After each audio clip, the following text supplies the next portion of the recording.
पद्मशाली शिक्षण संस्था संचलित कुचन प्रशाला कनिष्ठ महाविद्यालय व व्यवसाय शिक्षण विभागात कैलासवासी सरस्वती बेत यांच्या स्मरणार्थ त्यांचे सुपुत्र पराग बेत, पवन बेत व डॉक्टर स्नेहल बेत यांच्या शुभ हस्ते पद्मशाली शिक्षण संस्थेचे अध्यक्ष ॲडव्होकेट श्रीनिवास कॅथम यांच्या उपस्थितीत प्रशालेतील गरीब व होतकरू विद्यार्थ्यांना शैक्षणिक साहित्याचे वाटप करण्यात आले। कार्यक्रमाच्या सुरुवातीला प्रशालेच्या पर्यवेक्षिका श्रीमती प्रणिती सामल यांनी पाहुण्यांच्या कार्याचा परिचय करून दिला।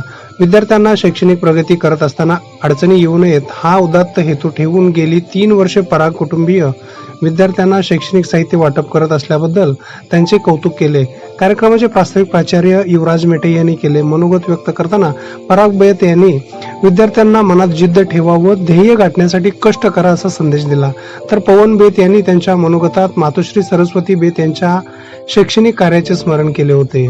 या प्रसंगी उपप्राचार्य अनिल निंबाळकर, उपमुख्याध्यापक मधुकर धर्मसाले, पर्यवेक्षक दत्तात्रय मेरगू, प्रणिता सामल, मल्लिकार्जुन जोकारे उपस्थित होते। या कार्यक्रमाचे सूत्रसंचालन सहशिक्षिका रुपाली कवडे यांनी केले होते।